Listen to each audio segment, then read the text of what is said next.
but How that's a many big agents tip, do man. you got right now? We had 1,800 sell last month. Wow. 1,800 issue, not even sell, issue. 1,800 issue a policy last month. Dude, I got a report last week. Check this out. I haven't told anybody this yet. Our agency last year issued 116,000 applications.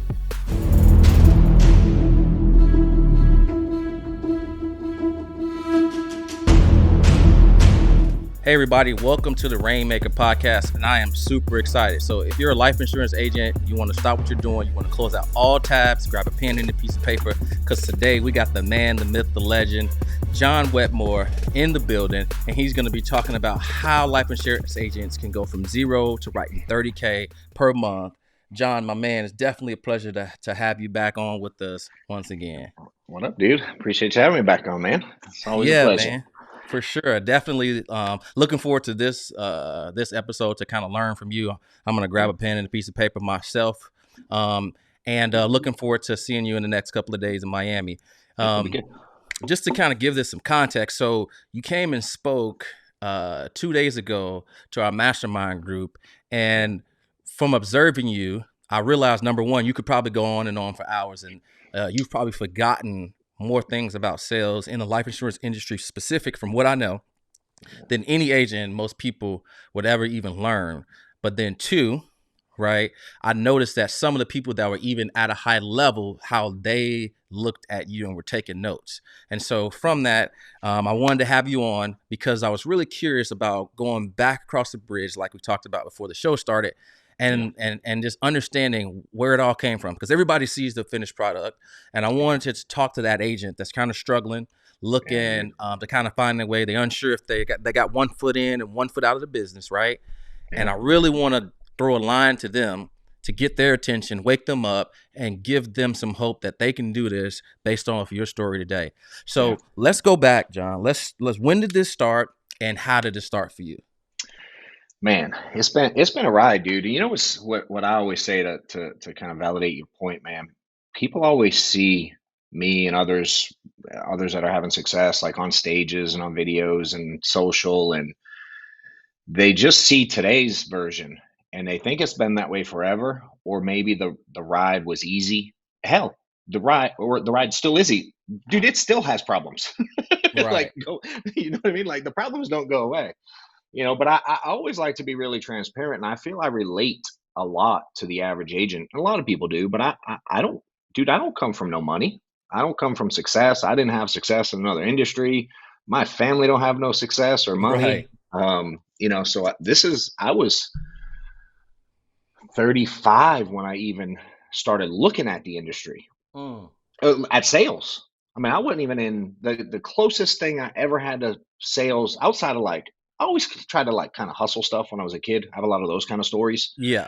but I never had a sales position. I was briefly in the mortgage business when it was like rates were like 2% and I could refinance like my coworkers. For sure. You know what I mean? That was my first like touch at 1099 commission world, but I got in at a bad time. I started doing that in 06 and the whole world fell apart in 07, and I had Yeah. no idea what I was doing. And it all went away in like 3 seconds.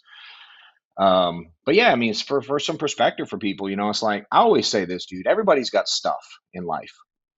You know what I mean? Like, we all have stuff. We all have stories. We all have hardships and problems. So I try not to like compare them and go like, we all got them. We all got to get over them. So let's just pretend we're all equal there. But I like to talk about it, one, to help relate to people in a way, so they feel like, dang, if he can do it, I can do it too. Right. Because I felt that about others. But again, for some perspective, depending on how deep on the story, I mean, dude, I grew up in the hood on welfare, government housing, like the projects in just outside of Boston. Born to a single mom, and dad wasn't really in the picture hardly at all. My parents did get married when I was 4, but they also got divorced when I was 4. So it didn't last but like a few months. And he was in and out a little bit. I know him. I see him once a year. What's up? But wasn't ever in the picture really.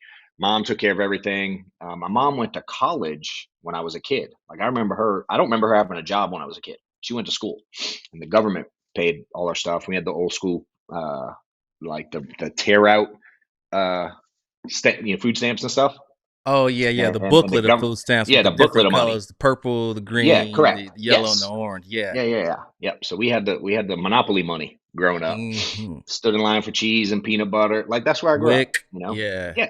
Oh yeah, dude. Oh yeah. I was dude. I won up my mom. My mom had me the day after 18th birthday. Mm. Um, I had my first on the way at 16. So my oldest today is 28. Mm. Um, yeah. So I was paying daycare in high school. Daycare I in high lived. school. Yep. I dropped Shaylee off to this little. I don't even know how we met her, but this little house. The lady used to babysit her. I'd drop her off, go to school, leave at lunch, come work at Little Caesars in the afternoon and evening, and I was paying like $80 a week for daycare. This was in like 94, 95.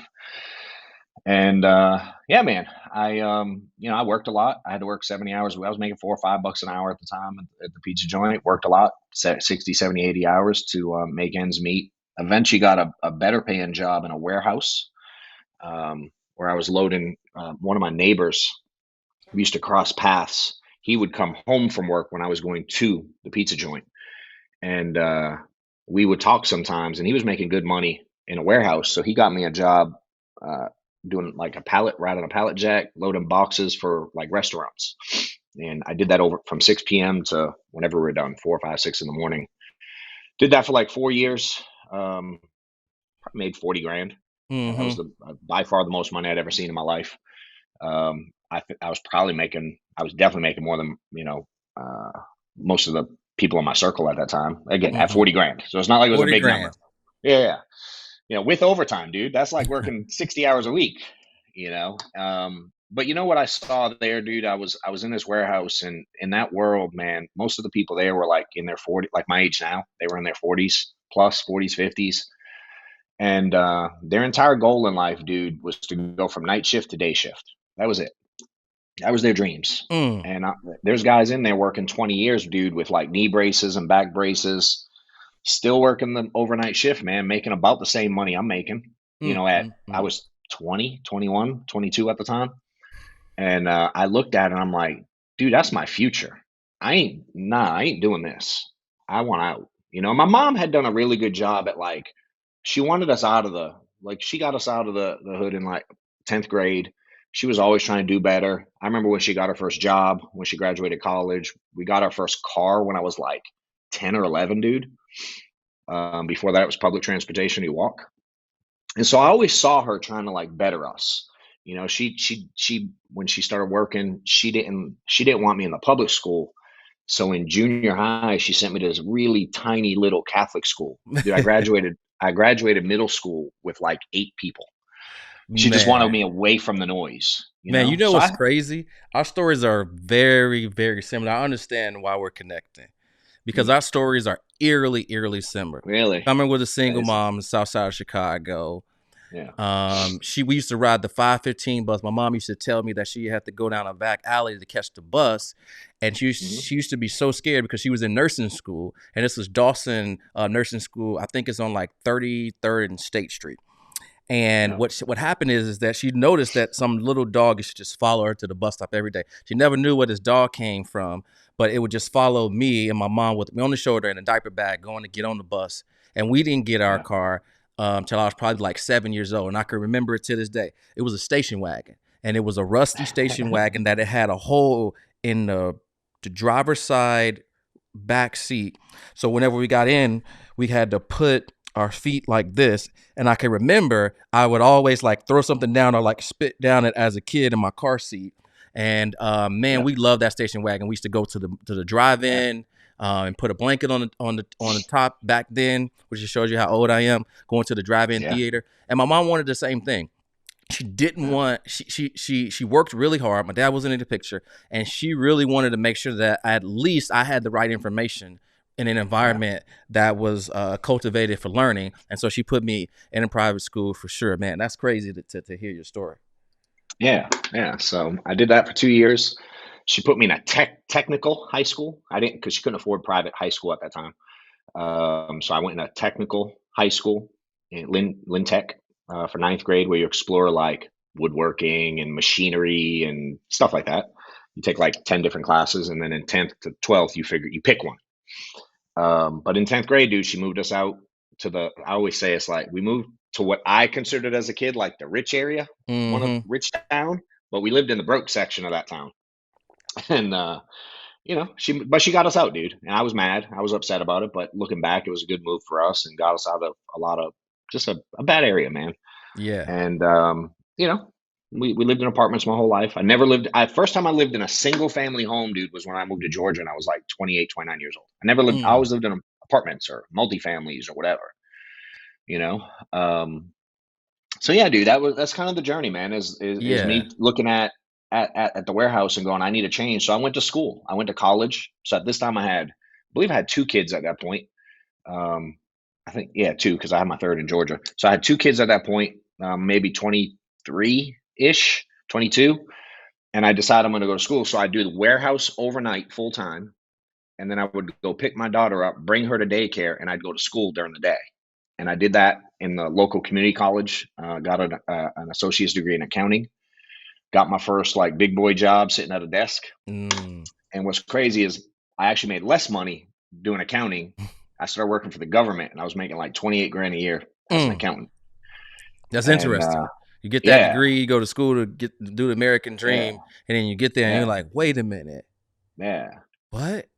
Yeah, and then there was this ladder, like if you work so many years as government, so they had like these, I don't remember what they were called, but level 1, level 2, level 3, level 4, and with time I could get up to, one day if I ran the city, make 82 grand. You know what I mean? It was like the upside still. So then I go to college at night full time to get a bachelor's degree in finance.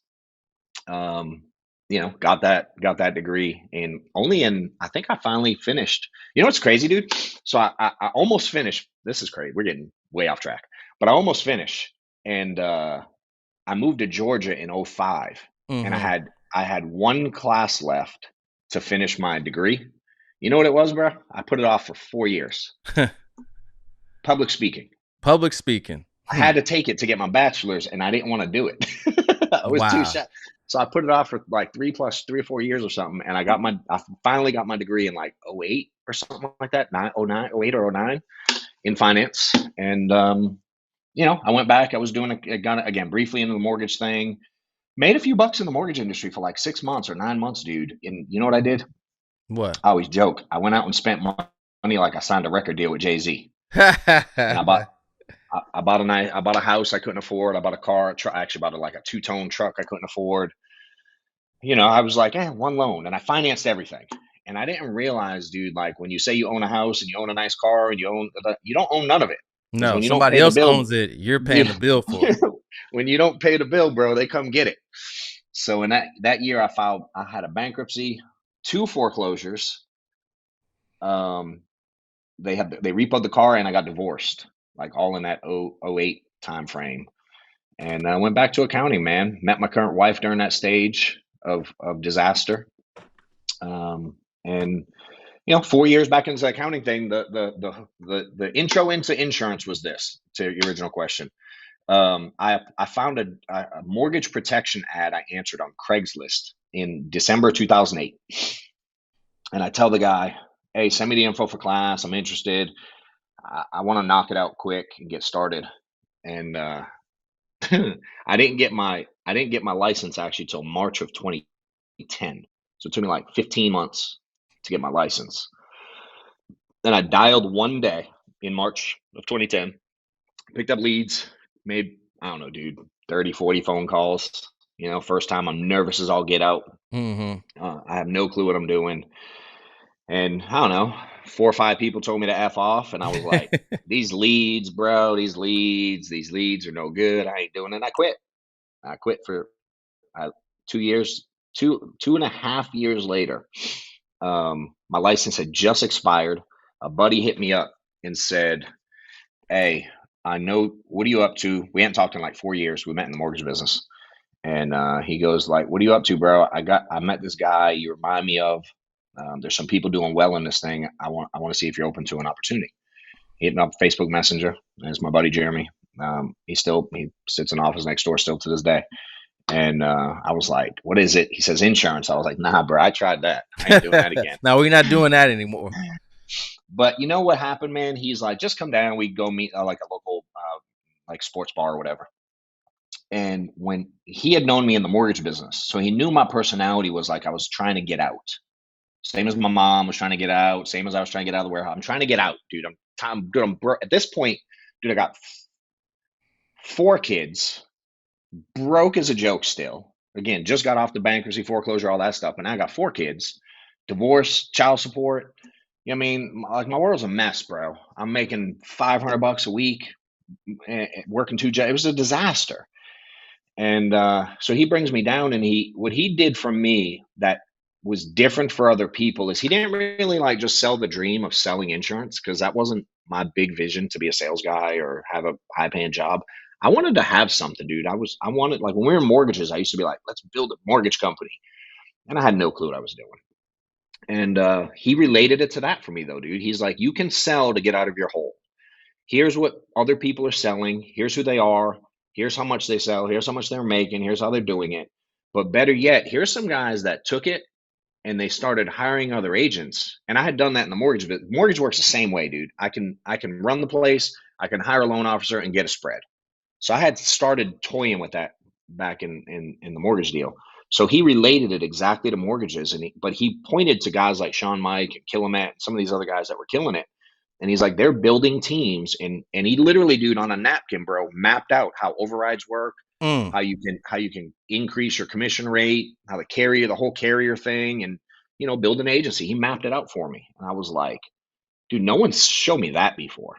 I didn't know the insurance industry was that way, and I was like, I dude, at this point, I'm 3 years into this accounting job. The company I worked for was in bankruptcy.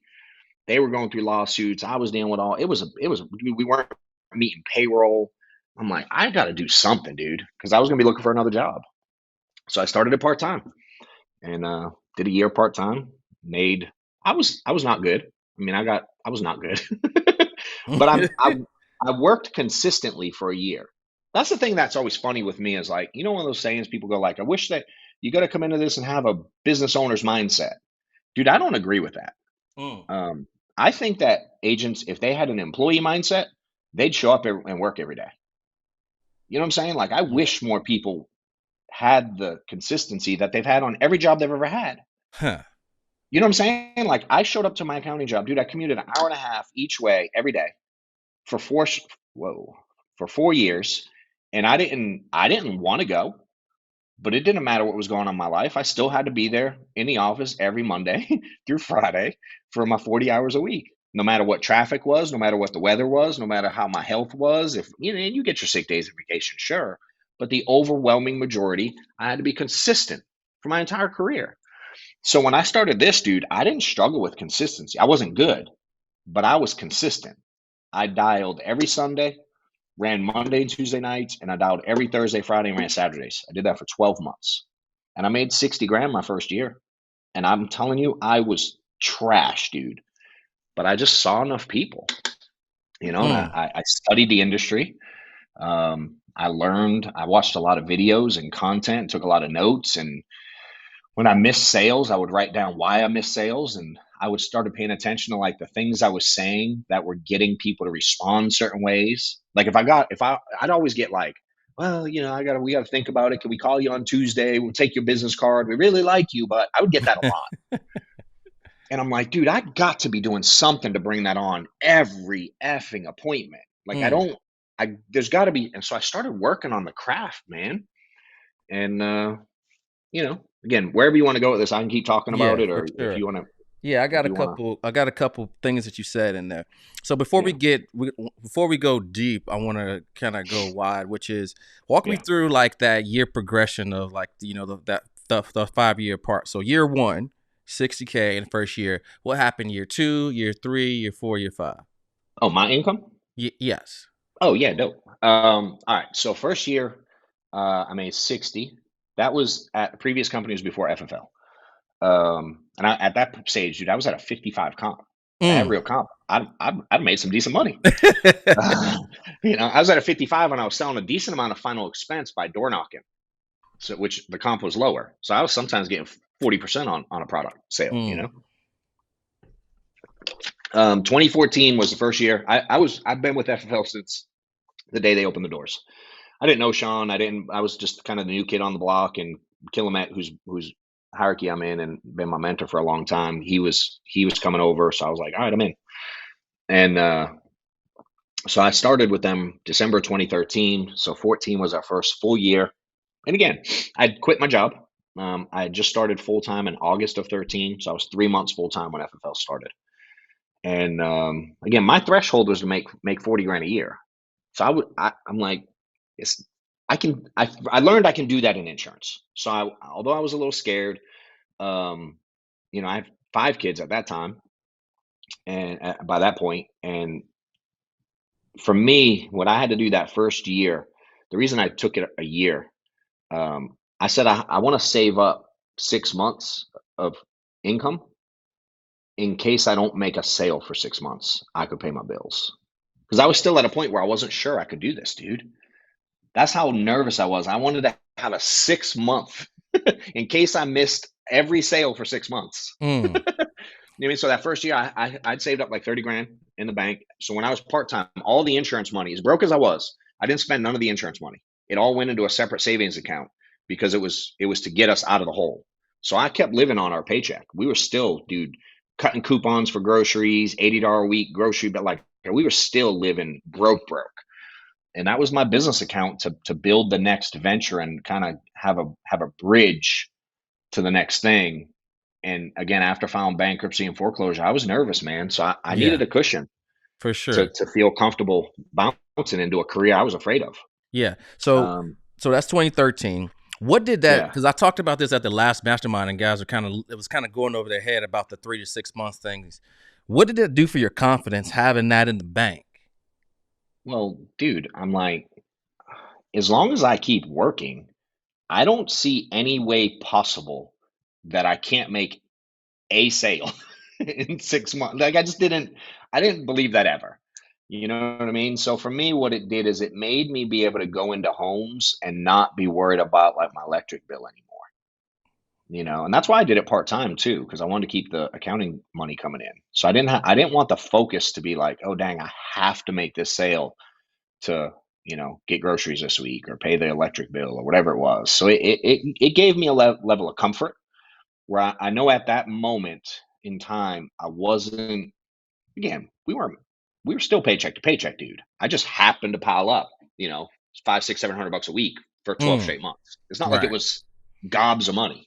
I just didn't spend any of it other than leads. The only expense that I literally opened a separate bank account, deposit, my commissions went in there, and the only thing that came out was leads. Not literally not a penny more did I give myself. Um, so it gave me a little bit of freedom to know like, all right, I'll be okay. I can just keep focusing on the activity and the consistency of it. And my goal that year, dude, was to make, remember I told you part-time I made 60. Mm-hmm. My goal was to make 70 grand that year. Like I didn't have big visions. I didn't understand the way the industry works. So I was like, all right, it'd be dope if I made 70 this year. Let's see. you know. And that year, again, full time, quote unquote, because as we get into it, we'll learn I wasn't really full time, but I didn't have the accounting job anymore. I was running probably 10, 12 appointments a week at this stage, and I was writing 10, 12 grand a month, 14 grand a month is what I would issue. And so I issued 175 that year. I probably deposited 130 in that range. And probably spent I mean, I'm netted probably crack under 100 after leads and travel and stuff. Maybe 80, 90 grand I probably netted. But I put 130 in the bank. And yeah, so it was a decent first year relative to where I came from. Right. If I was living on a six-figure lifestyle, if I had done some sales or had a high-end job, dude, I'd have been scraping, bro. Which I see a lot of people come into the industry with. They Yeah. do that 10, 12 grand a month, but they're used to living different than I was used to living. I was living bottom of the barrel, dude. So when Yeah. some people come in with a nice home, I didn't have a house. I didn't own a. I had a car, but it was like some cheap used paid for thing. So I didn't have high expenses. It was like my kids and eat. So I do see some people come in, man, and they used to making 70, 80, 90, 100 grand a year in their world. And they come over here and they do like I did and run 10, 12 appointments a week. And you can't make a real living. That's not real money, Right. you know? Yeah, it's very interesting that you said that because I know Grant Cardone's philosophy was that is that like he was a paper millionaire, but he stored cash in the beginning and Yeah. he still lived like he was broke. And it's funny because a lot of times when you live like that, where you take the money out of your account or is in an account that you can't see, it does something to you psychologically that keeps Hmm. you hungry instead Yep. of you thinking like you made all this money. Because number one, actually, whatever came to your bank account from the commissions, all of it isn't yours anyway because you need to be putting this on to the side It's because not. Uncle Sam's got to get his right. Yeah. But if you're living off of that, you know that advance in the first place, that's a slippery slope, especially if you don't have It is. anything in the bank. And then the second thing is at, there's levels to this thing, right? Like the first thing you Yeah. want to do is you want to get out of uh, poverty mode where you need to pay the rent, the light bill, right? Hmm. Making sure you got gas in the car. Once you get past that, that's survival mode. Once you get past that, then there's this other level where like, oh, okay, I can live a little bit comfortable. I'm not really worried about lunch. I can get a haircut every time I need to. Yeah. I got a little bit of money in the bank. And then it's this next level where it's like, oh, well, if I want something, I can just go and buy it. And at Yeah. that level, that's where the discipline comes in. And the reason why that's important is because as your income goes up, your taste goes up, right? Your experience goes up, Yeah. right? Your interests change. And now you have this lifestyle creep that at some point, this is the game now. Because it's Yeah. not how much you make. That's not the game anymore. It's how much you That. keep. Yeah. That can be scary, dude, if you don't do this thing right. I see far too many agents increase their lifestyle. That's scary, dude. Early, like in the first few years, I'm like, dude, we didn't change nothing, especially if you don't build anything. I mean, you get one car wreck, dude, and you're living on 30 grand a month. It's a wrap, bro. Yeah. They're taking it all back. So I was scared to lose everything. So even when I started making, one thing I'm gonna say too, I had someone call me yesterday and, it relates to like again, say I issued 170, made deposit 130, whatever. Some people go, leads, expenses, you only netted this. Right. The piece new agents always miss, bro, that I had a really big revelation at the end of 2014. Dude, What's that that? back end money, bro. The back end money. I'm like, because people look at their like profitability early. New agent in their fourth month, they're like, I only made this much profit. I'm like, yeah, dude, but you got 10, 5, 10, 15, 20 grand sitting at the carrier waiting for you, just sitting in a bag. You pick it up in month 10.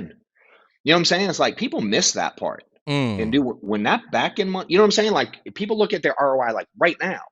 I'm like, yeah, but what about all that money? Now, granted, I know you can't have it right now, but it's there. Yeah, You know for what I sure. mean? Yeah, And one hundred percent.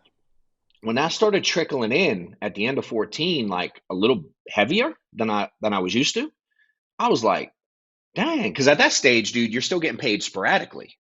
You know what I'm saying? You don't get paid every day. That becomes a thing, which is very fun. We can talk about it. But Yes. at that stage, dude, it's still getting paid sporadically. The chargeback hits at the wrong time. You feel like you didn't get paid that week. But I started seeing some money coming in on days I didn't have policies issuing. And I was like, oh dang, like this can add up. Yeah, the And compound that was effect a for sure. yeah, it was a big revelation for me. And rolling into 15, man, 15 was my breakout year for sure. Yes. And that's why I got circled right here. Yeah. Let's talk Um, about that, man. What was 15 like for you? dude, my whole life changed, bro. Literally my whole life. I spent 14 watching. I was doing what I was doing, but I didn't understand the industry. I certainly didn't understand the potential. I was still very much like searching for like the perfect lead. Do I do final expense? Do I do mortgage? Do I do a direct mail?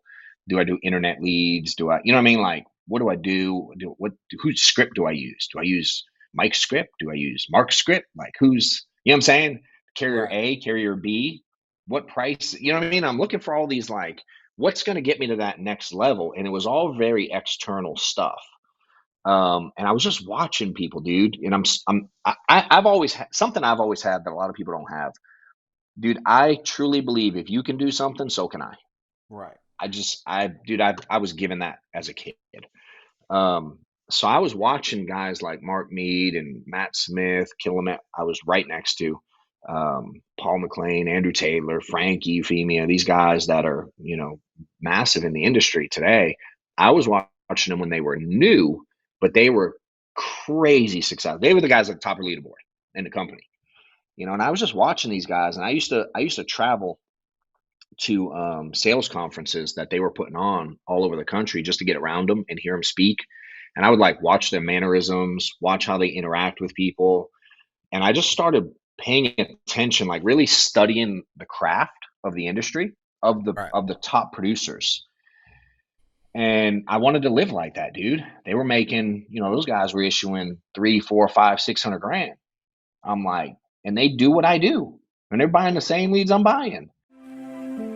Hey, I just want to break in here for just a couple of seconds. If you're a life insurance agent that wants to go from 0 to 100K per month, I need you to listen up. We have a free course that you can grab right now. The link is in the description for this video. You're going to get over 30 hours of training and deep dive instruction on how you can do this. It is the best performing piece that we have that is absolutely free to life insurance agents to take them from where they are 100K plus every month. Follow these instructions, grab the course. It's called Life Insurance Agent University. And they're saying, you know what I mean? Like it's different, but it ain't drastically different what they're saying. Right. And it relied Right. heavily Like they're around. not that much better than you. They don't have that much more No, work ethic than you. They're not that no. much There was more it was a special than little you. smoother. There was more intentionality in the delivery, sure. There was, you know what I mean? Like there were some nuances, but it wasn't like earth shattering. There were Mm. no new words I had to learn. You know what I mean? It was more intentional. Yeah. And I'm So like, what was God, that difference then? Like that's the thing. Is like I know in your mind it's like these guys got the same leads, they got the same script, they're working for the same yeah. company. Like what's different? Yeah. So again, when I was on your group thing the other day, this conversation. I went to the first convention of FFL was February 2015. I'm just in the crowd, dude. Just a dude sitting in the crowd trying to figure it out. And Mark Mead opens the event. He's opened every event at FFL ever. He's a machine. He's a great speaker. He speaks from the heart. He'll run through a brick wall for the business, his family, himself. He's great. I resonated with his personality type from watching trainings. Like I like this guy, so I really started studying his stuff, and I got really uncomfortable. And at the first year in FFL, Sean allowed people to ask questions from someone on stage. So I'm like, I'm gonna do it. I'm nervous, but I get up and I go to ask a question, and he cuts it off right before me, so I never got to ask it. So I'm like, dang. So I go find Mark, and I'm like, dude, I really want to ask you a question. Dude, I cannot for my life figure out how to get to 20K a month. Can you, what am I doing wrong? And he starts asking me questions specifically about my activity. He wants to know how many appointments I'm running, how many leads I'm buying, what I'm investing, things like that. And I tell him I'm running, and again, I'm an accountant, so I'm tracking things. I'm like, I run about like 43 appointments a month, whatever the number was at the time. And he laughed at me, dude, like straight up, He laughed like, at you. like straight up laugh, dude. What? It was just like a reaction. You know what I mean? He wasn't trying to be mean, but it was like, I'm asking how to get to, dude, 20K. Remember, I come from making 28 grand a year. Right. Right. I'm talking about making 20 grand a month, and I'm doing 40. And I didn't know that wasn't a lot. The guy who trained Mike Killamet trained him to run 10 appointments a week. So I was trained to run 10 appointments a week, dude. So I thought I was doing it right. So when he laughed, I was like, oh. And he said, and again, his numbers were out there. He issued like 500 grand night, whatever the number was. It was obscene. And again, at the time, today that's not really an obscene number when you understand it all. But at the time, it was a big number. And he goes, dude, I'll never forget it. Changed my world, bro. And I told you this the other day. He said, why do you expect my result with your work ethic? And I Mm. didn't have an answer. I was like, dang, my expectations are off. So what's up with that? So I go home and I start thinking. I get his number. I did get his number. I start thinking. It took me 2 days to text him. And I went, hey, dude, how many appointments do you run? Because I didn't know the answer. I don't know if he said it and I ignored it, or I really had no idea, dude. So I texted him. That was it. I was like, how many appointments you run? Because he didn't say at the time. He just laughed at me and asked me the question. And he replied back and he said 90 plus plus plus. And I was like, all right, he issued whatever, call it 500 grand. Right. And he's good.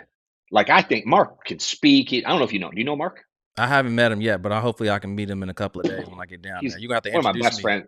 One of my best friends in the business now, but he's good. You know what I mean? Like, he works hard and he's good.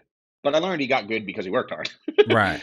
But at this stage, he's good. He can articulate, he can speak so well. So I look up to the guy and I go, all right, well, I issued 175 on 40 something appointments.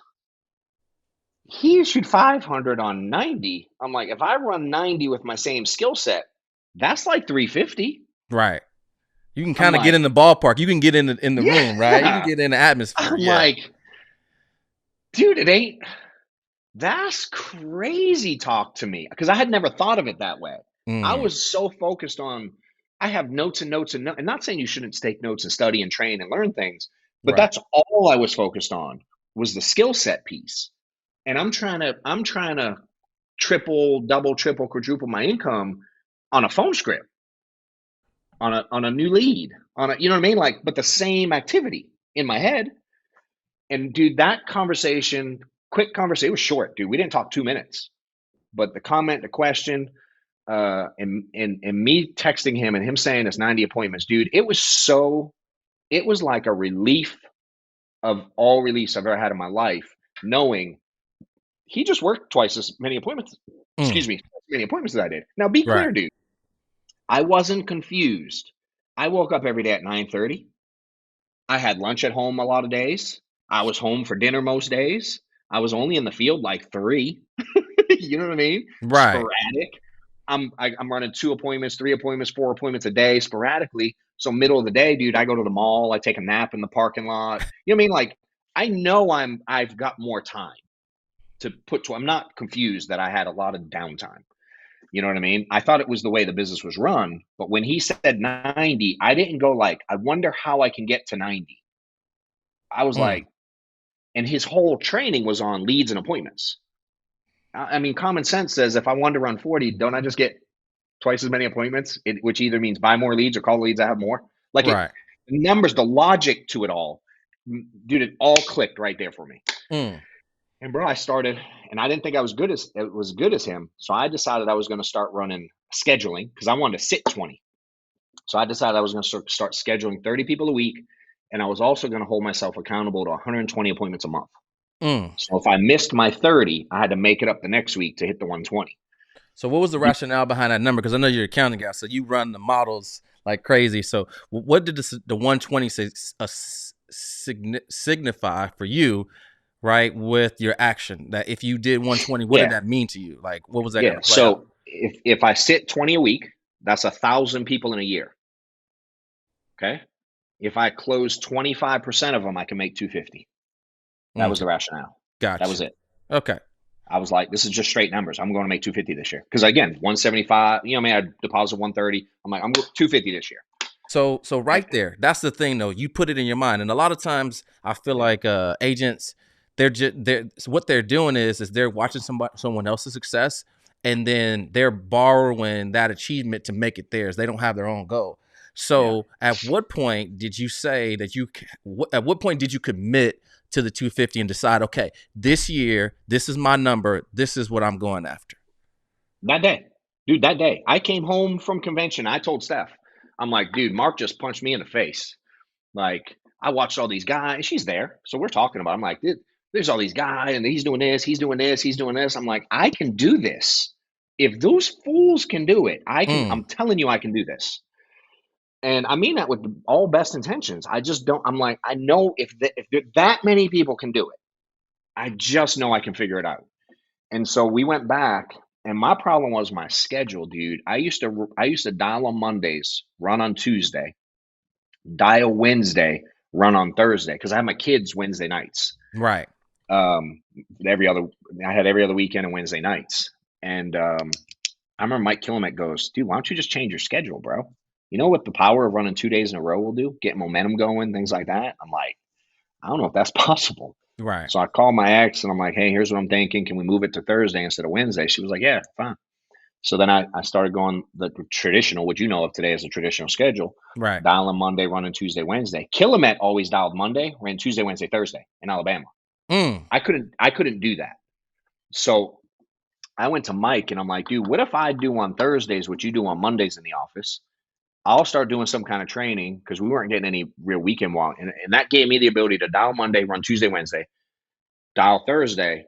And I only ran, I had my kids every other weekend. So I ran every other Friday and then I ran one Saturday a month.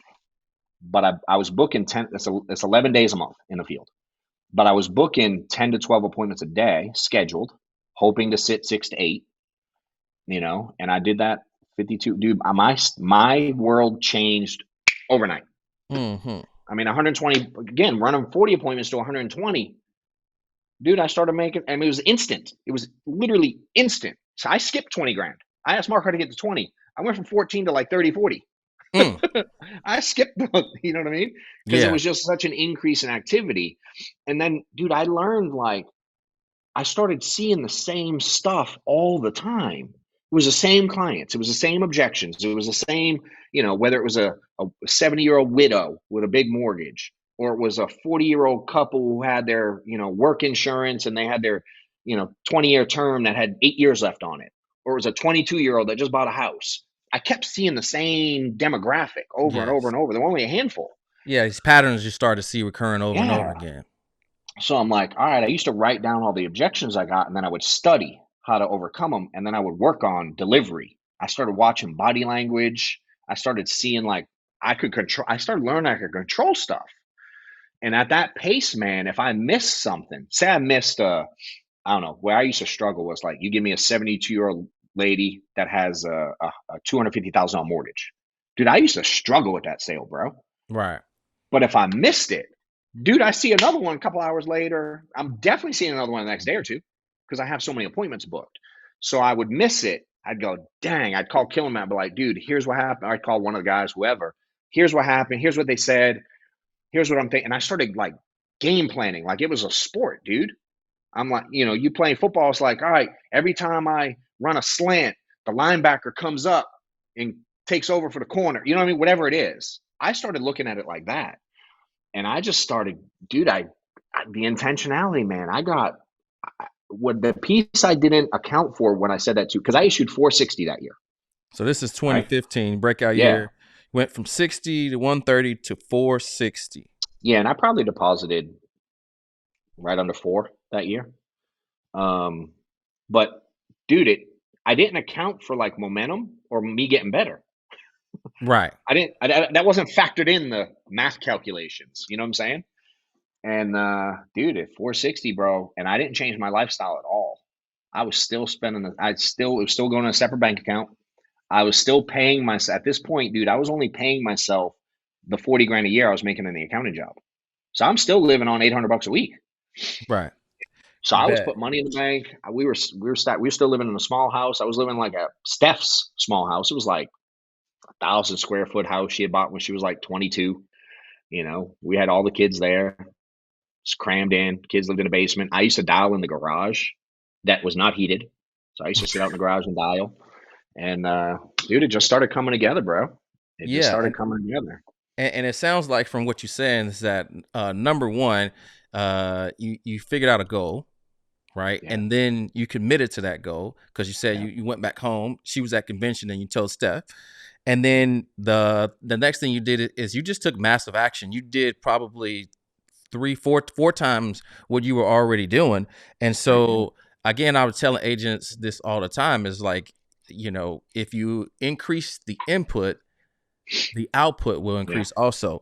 So now as we transition into sales, I'm just curious on what's your philosophy on the appointment? What are the 5-6 things that, if people do these 5-6 things in the presentation, right, then there's probably a high likelihood of a good outcome.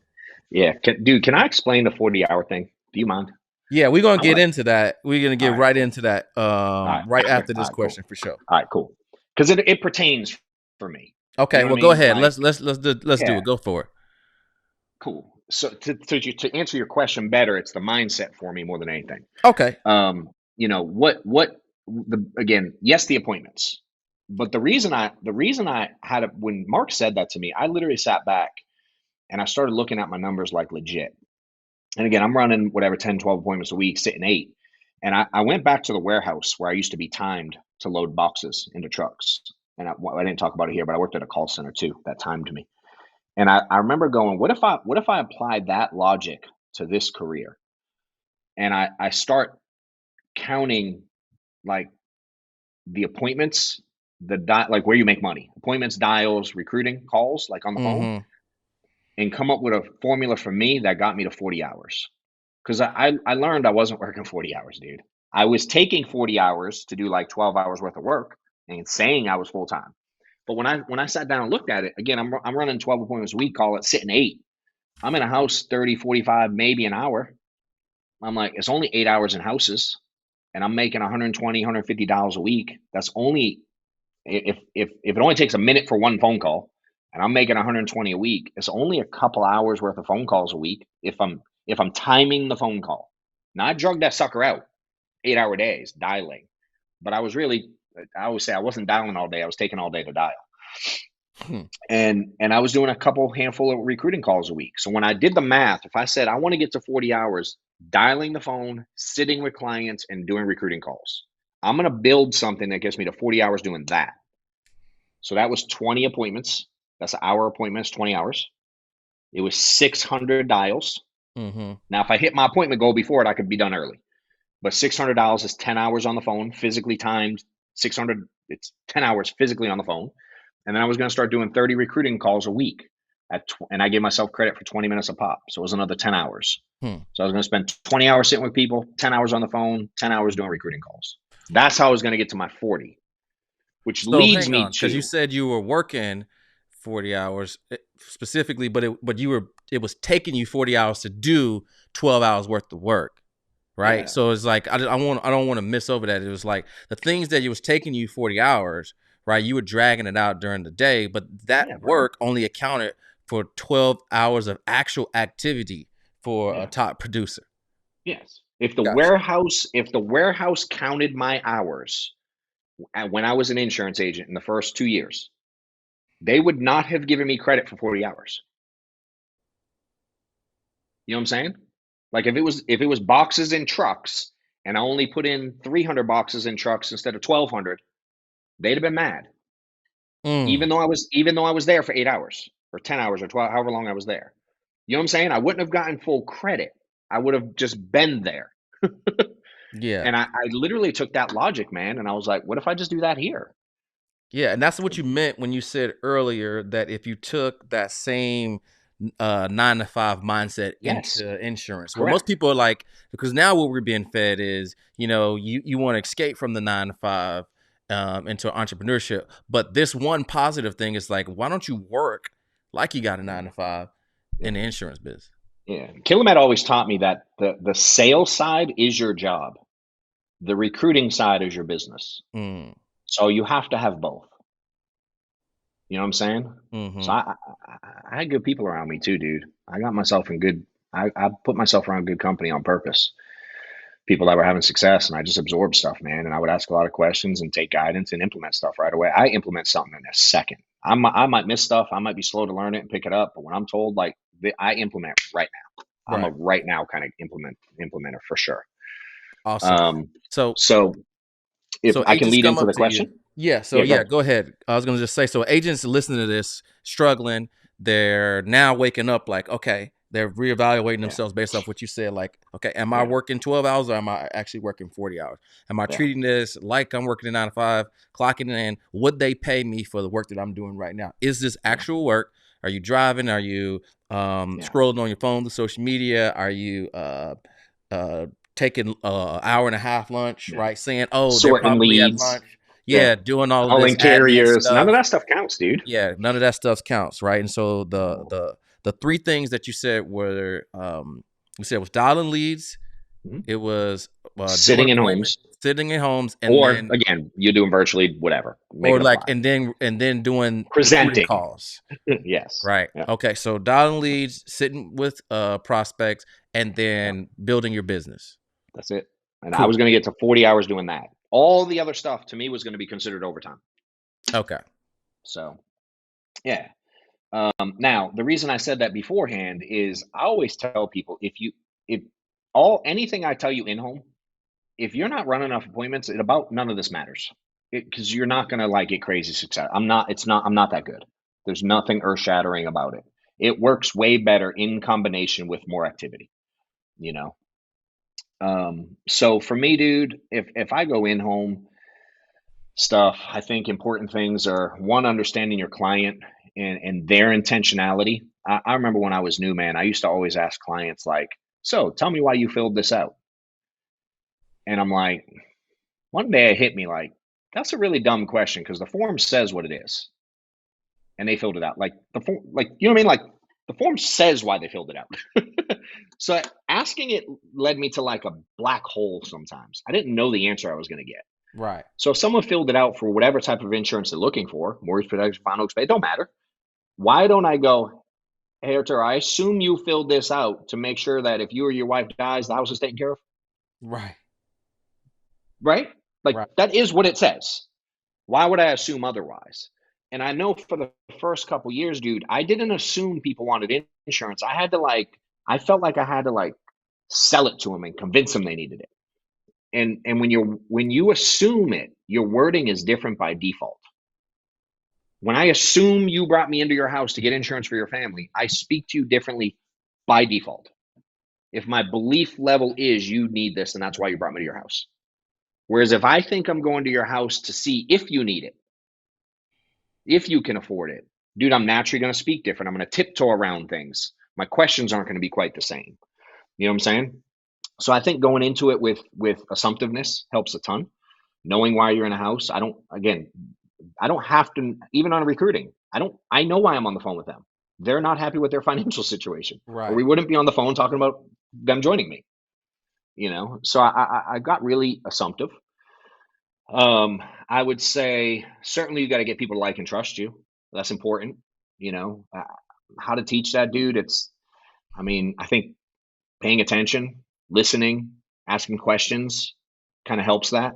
Being a person, actually having interest in the person, Right. versus just talking at them certainly helps. And you learn how to do it when you see enough people. I feel like I can navigate people pretty well. I didn't understand a sales vibe, but dude, I grew up on the street. Like I can navigate humans. You know what I mean? Like I felt comfortable.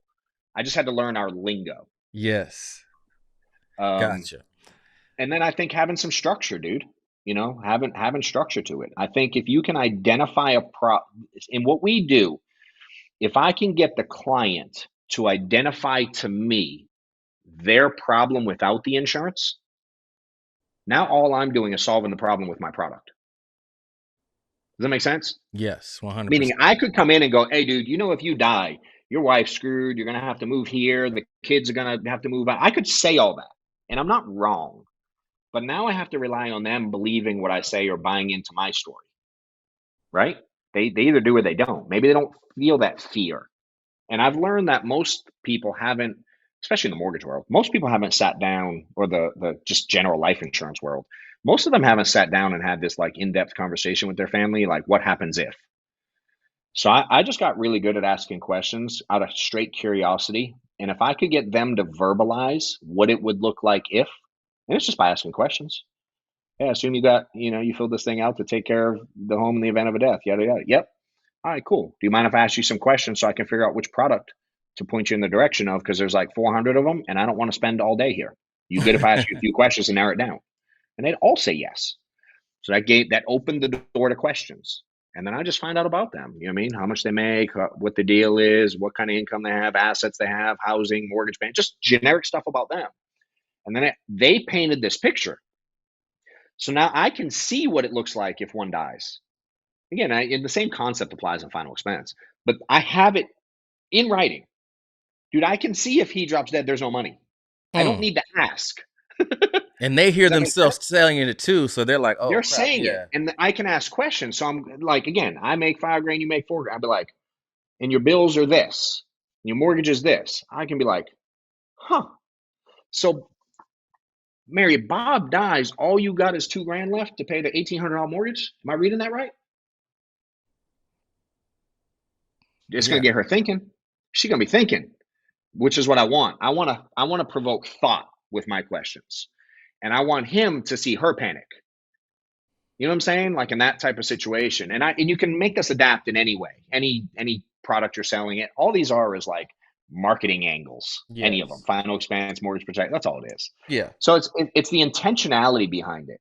And we don't have time to go through everyone, but every scenario I was in, whether I was sitting with someone who's 23 or sitting with someone that's 70, dude, I don't present to them the same way. I had to learn, like, someone that's 72, you know what their biggest fear is, dude?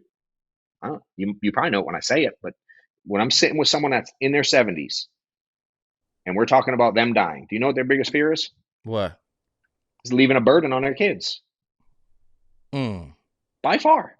So every in-home, why would I not go, hey, Mary, I assume you got me out here to make sure when you die, you don't leave a burden on your kids? Dude, they all say yes.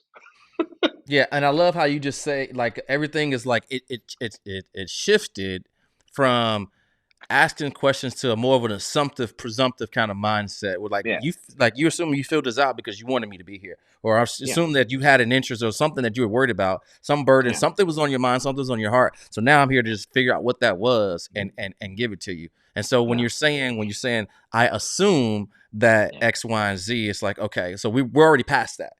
yeah, yeah, yeah. And I could just be me, dude. You know what I mean? When I decided to just start being me in a house, because I was taught to do this with like 10 steps to whatever, and I had this acronym, and I had to do small talk first, and I'm not a small talk guy, dude. Nah, me neither. You know what I mean? So when someone told me just be you, so whoever you are watching this, take the structure, but don't be me, be you. You know, so I'm kind of a sarcastic pain in the butt. So when I would get a client that would be like, well, just give me the pitch, I'd be like, oh man, you want one of those? Dude, I wasn't prepared for a pitch, bro. And I would like mess with them. It'd throw them off. You know what I'm saying? Or if someone like, I don't know, you present a price and their knees start, you can't see it, but I'm shaking my leg. Their legs start shaking, you start seeing Yeah. their neck, they get tense. Dude, I'd be like, bro, you look like you're gonna pass out, dude. You know you get to pick the price. Calm down. We can go, sir. And I would just call it out. I'd just be me.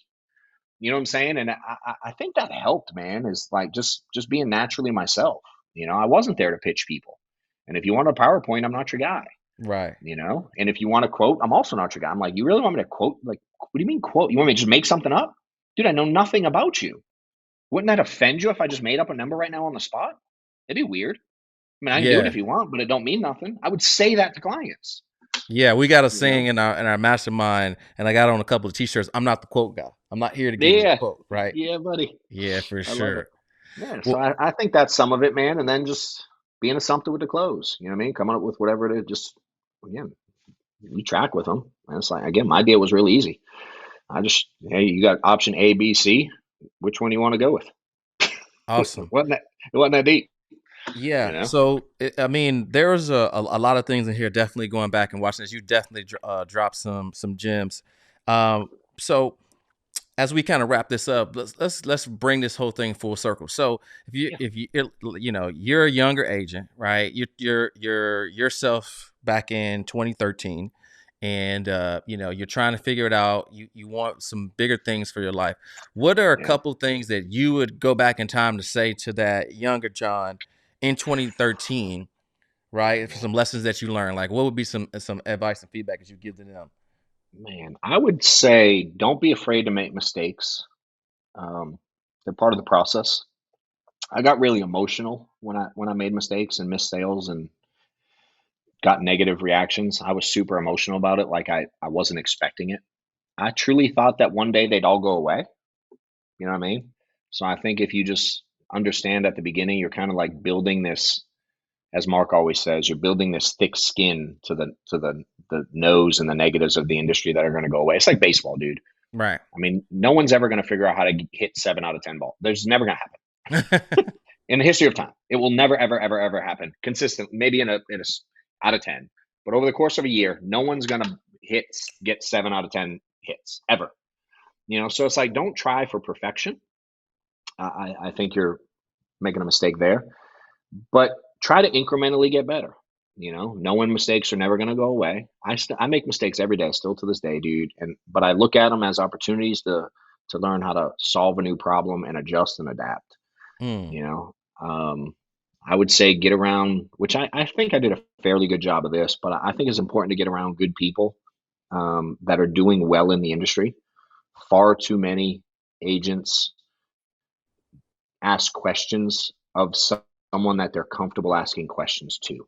Mm. And typically it's someone that's in the same position they are. You know what I'm saying? And it's like, are you really going to get that good an answer from someone who's not having success? Now, when you get the answer from someone having success and you don't like the answer because it's almost always going to come back on you got to own it. You know what I mean? It's like you just got to own it. It Mm. is what it is. I had to own my flaws. You know, Yeah. I had to own that I wasn't putting in time. I had to own that I wasn't studying my craft the right way. I had to own that I was coming off as rude to clients or agents. I had to own that before I could fix it. And for me, the moment I identified I was the problem, instantly I'm the solution too. Wow. When the problem was everything else, I couldn't do anything about it anyway. You know what I'm saying? So I wish I adapted that sooner. And then I would say for the building side, I'm gonna touch on this, dude. I really wish I learned a lot, dude. Making I see. I have a hard time wanting to take away the mistakes because I learned so much. They're so valuable into my journey. Um, but I think I would have been more 100%. I wish I could have been more patient with people, and that that I didn't know how similar building the business was to in home. It's the same. Like, Wow. say all those questions I just asked, Yes. we typically don't ask those of our agents and try to identify their problem and help them solve it. We don't usually go there, and there's so many similarities into building the business to what we do at in-home. I would give I would give myself the cheat code to some of those connections sooner. It took me a little while to realize a lot of the things. I already had the skills, meaning one example, super easy example.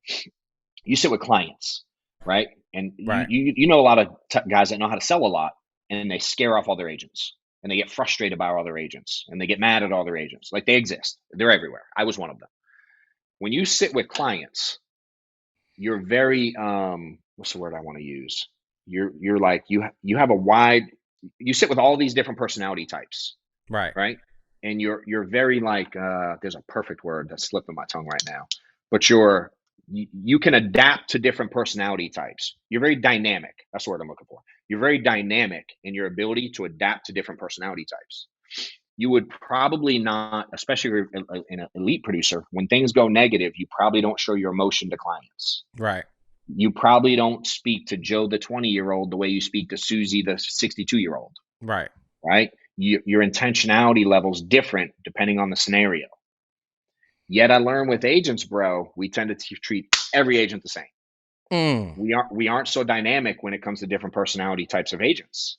We let agents see our frustration. We don't ask agents questions to help them identify problems and discover stuff. We bark at them the things they're doing wrong. You know what I'm saying? And it's like that parallel, dude. And I would always say to guys that are doing well selling, you already have the skill set. You use it in the home every day. But when you leave the home, I would turn that skill set off and then be different with an agent. You know what I'm saying? And Mm. I wish I kept that on all the time earlier. I'd have been a much bigger agency. And again, we're doing well, but I learned a lot from it. But How that's a many big agents tip, do you man. got right now? We had 1,800 sell last month. Wow. Yeah, 1,800 issue, not even sell, issue. 1,800 issue a policy last month. Dude, I got a report last week. Check this out. I haven't told anybody this yet. Our agency last year issued 116,000 applications. Wow. Yeah. Yeah.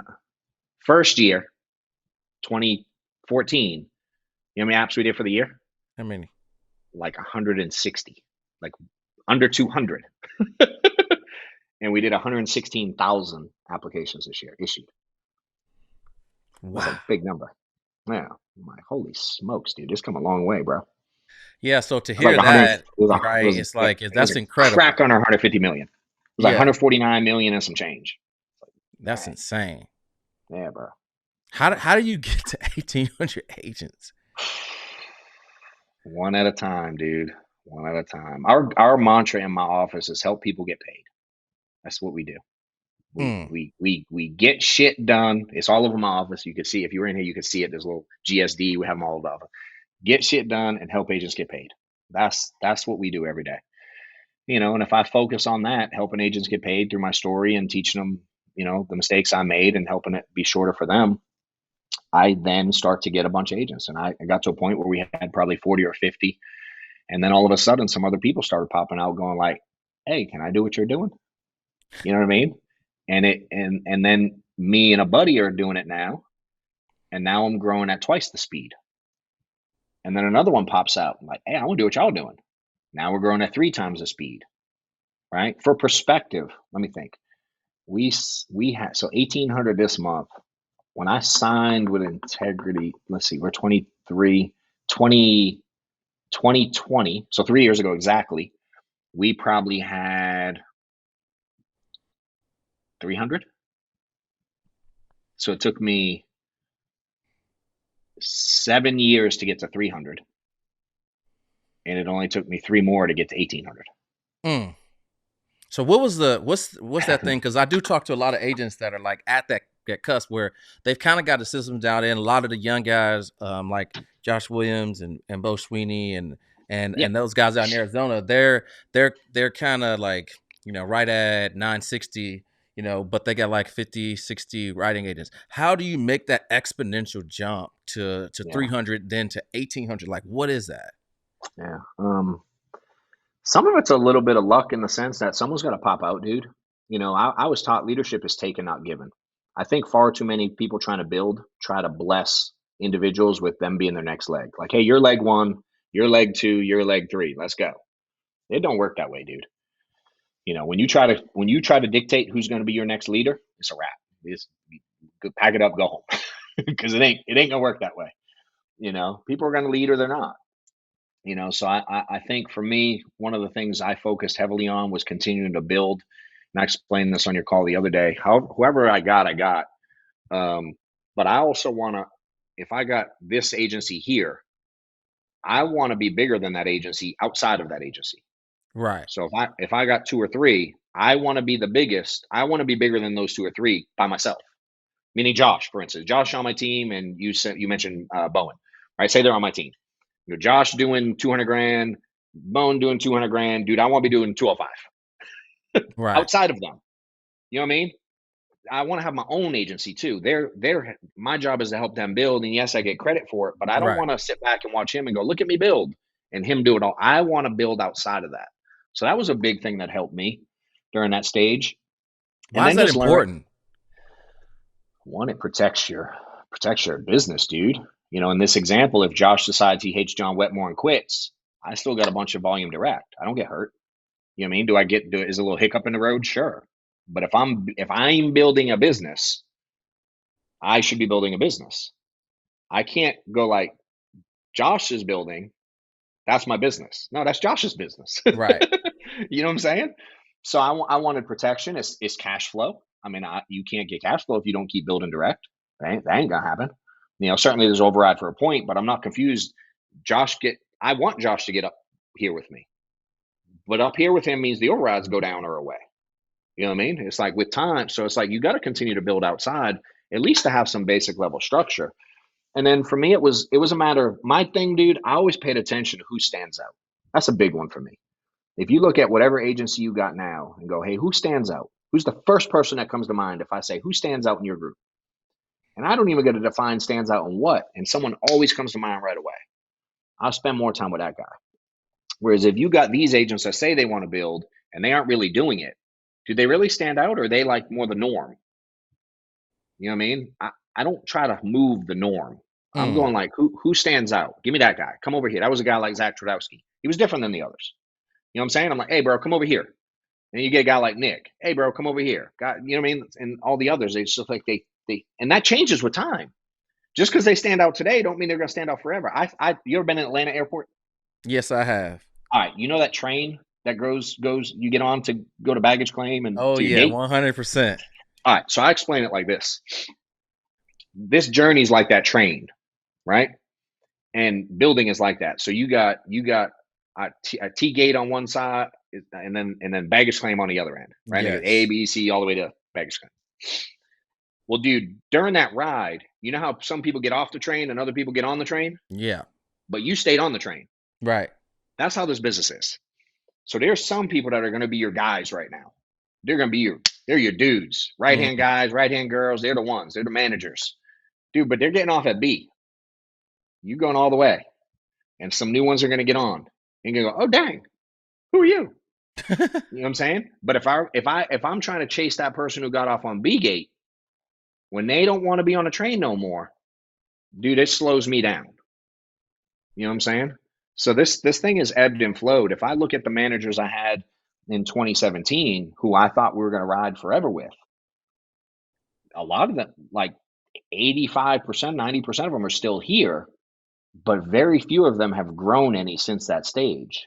And the ones that we have today that have the real volume, they weren't here in 2017. They appeared later. They appeared from depth and downline and referrals. And, you know, so I think some rely, we tend to define who our next manager is. You know, and that's not how it's going to work. It's rare that you go, hey, you want to be the next builder with me? And you go, yes, and that it actually plays out that way. It definitely hasn't worked for me that way, or many of the others I know. Every once in a blue moon, you get a right-hand guy, they kill it with you. You know what I mean? But it's so rare. So I just try to pay attention to who stands out, help people achieve their goals. Some people max out at a certain time. And, you know, I just learned to not be emotional about the business. And if someone's tapped out, I mean, I just keep doing my thing. If I continue to build and I continue to recruit, I always have new people. I'll relate it to this, dude. And this is the last reference I make on it. I was reading something the other day about baseball. And I might get some of the numbers slightly off because I've always done this analogy. Like if we're trying to put together a major league baseball team, there's 9 players on the field, right? And let's say that's our core of what we want. We want 9 major league professional insurance people. Well, to get those 9 on the field, they need like 25 on the team, right?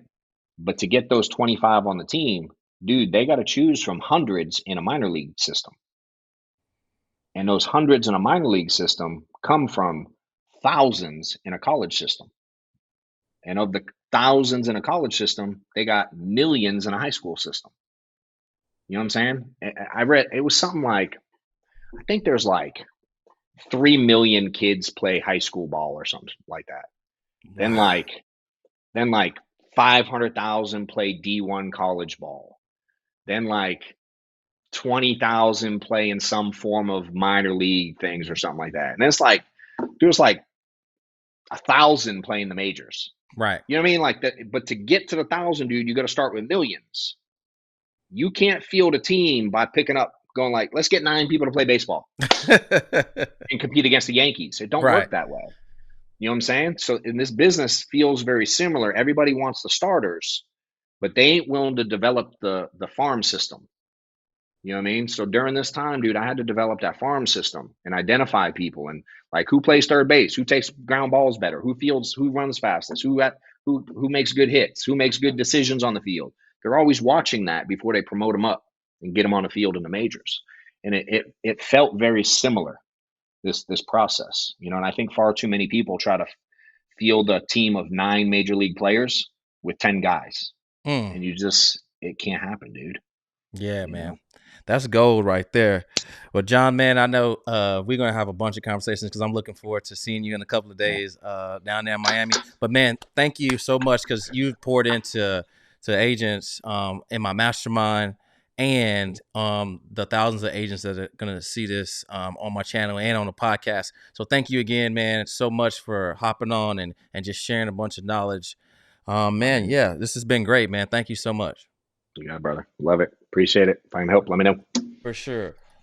Well, yeah, guys, thank you so much for hopping in and listening to that episode of the Rainmaker Podcast. Do me a favor.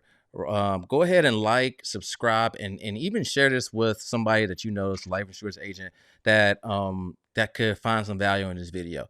All right, we'll see you in the next one. Hey, I know you just enjoyed this video, but I've got a great one for you right here. Make sure you go ahead and click it right now and get a ton more of our free information that's going to show you how to go from 0 to 100K per month.